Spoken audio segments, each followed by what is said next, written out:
What's happening, y'all? It's your boy Q Monster here, back at it once again. Let's go ahead and check out some more God of War Ragnarok. And I am definitely still going to get this game. Sure cannot wait to play it. I sure cannot wait to play it. Boy, let's do the damn thing, man. Let's do it. Oh, shit, what the heck just happened? Alright, let's do this.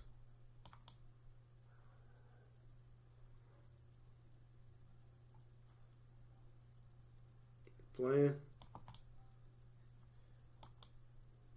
Alright. We're coming off of God of War 2018. How do you top that? How do you deliver something that players will love maybe just as much as God of War 2018?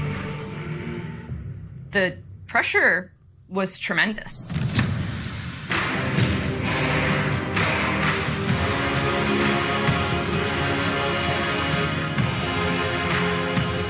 My name is Ariel Angelotti, and I am the senior producer for Narrative. My name is Richard Gobert.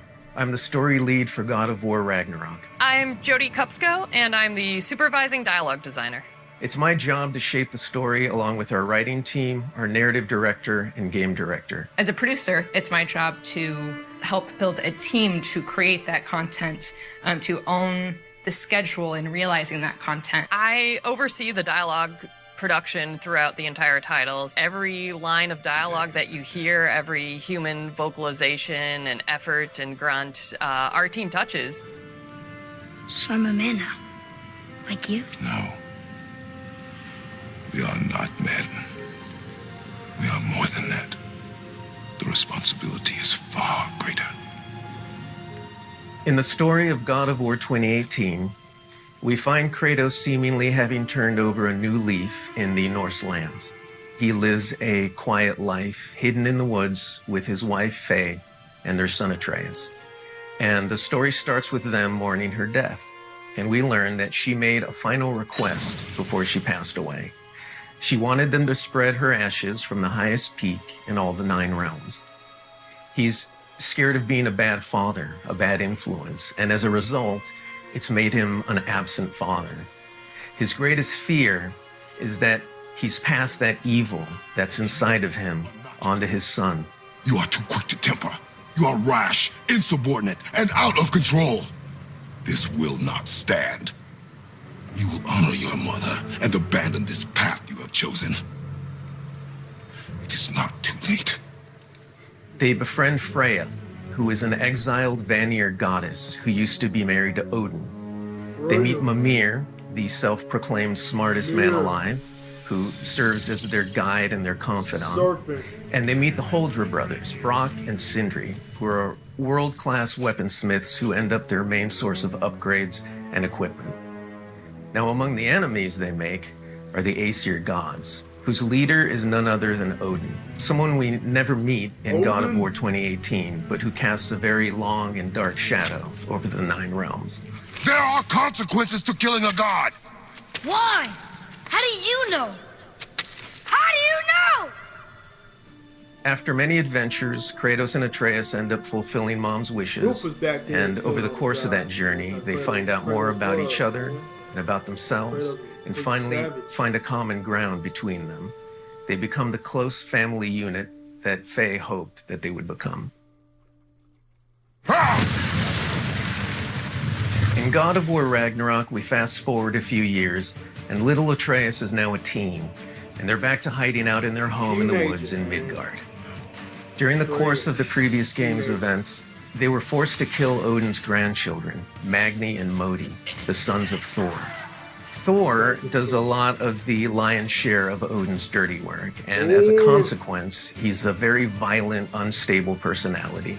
At the end of the last game, they were also forced to kill Balder, the son of Odin and Freya, and that has its own set of consequences. He was a very powerful chess piece for Odin, one that Odin is incredibly bitter about losing.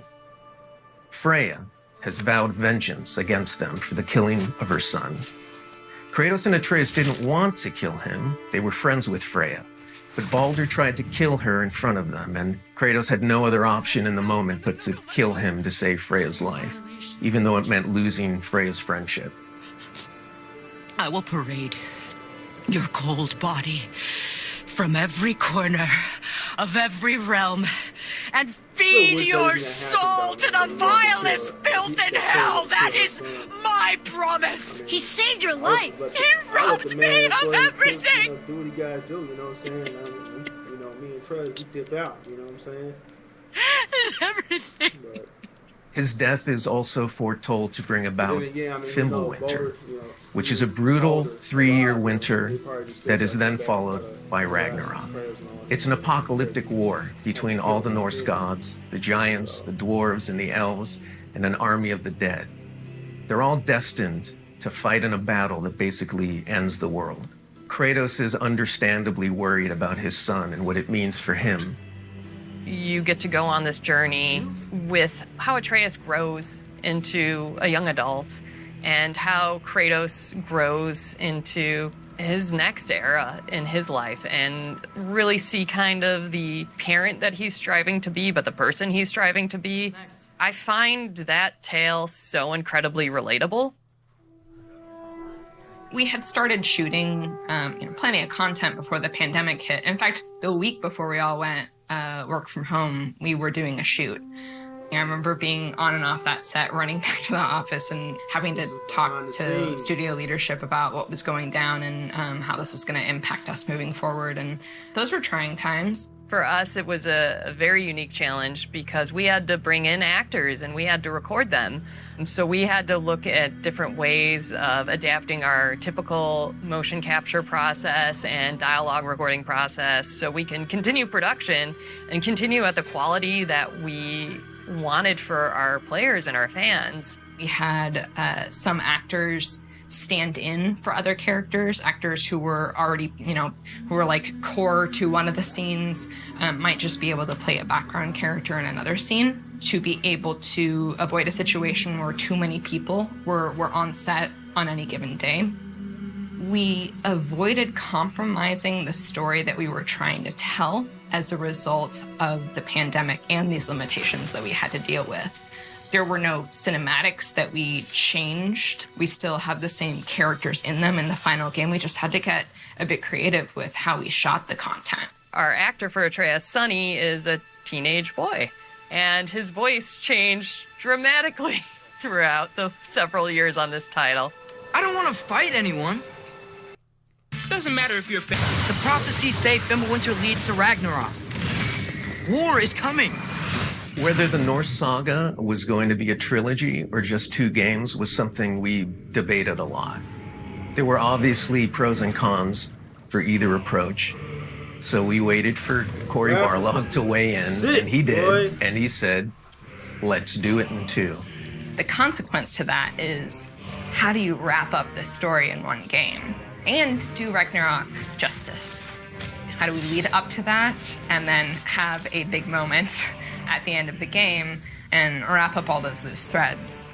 This game is bigger than what we initially envisioned. There's a lot of important story moments that we needed to cover. There are more characters that we follow the threads of. And ultimately, it ends up feeling big and epic because there is a lot there for people to enjoy. I am very excited for folks to see this final chapter. A lot happens. We put our characters through the ringer, but we also bring them closure and we provide answers to a lot of the questions the first game posed. Just all of the new combat that we're doing and the new interactions. There's a lot of stuff that's happening in this title that I think people are going to have fun with. We all have our own personal Ragnaroks to deal with.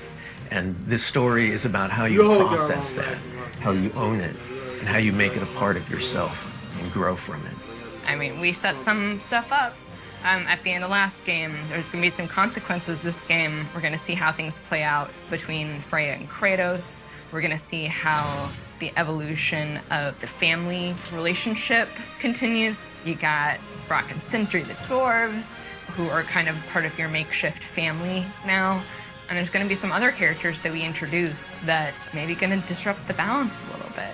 I can't wait until players get their hands on the game, are able to experience how the story unfolds for themselves. We have, I think, an incredibly well-rounded game. Very satisfying combat, beautiful and rich environments to explore, outstanding character art, a lush and moving soundtrack and soundscape. It's the work of hundreds of very dedicated artists, and they all have their own stories to tell.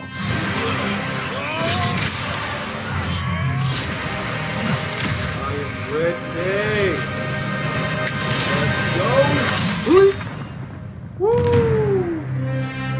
Next month, baby. November 9th. Doesn't matter if you're... Oh, yeah. I am ready. I am ready to play God of War Ragnarok game. And speaking of game, I finally got the PS5, man. I finally got it. Finally got it, man. So I am ready. I am ready to play Gotham Knights, and I'm ready to play God of War Ragnarok. And I will be broadcasting on my Twitch, so stay tuned, because you know your boy gonna be wilding. Make sure you post your comments down below. I really want to know what you guys think. And if you enjoyed my reaction, make sure you hit that like button. Smash that like button, man. Because we are on, because like I said, November 9th is on the way. You know what I'm saying? God of War Ragnarok will be in my hands. You know what I'm saying? So stay tuned. Just stay tuned. Alrighty. Make sure you go ahead and subscribe it and share it. And I'm going to go ahead and catch you guys later. Deuces.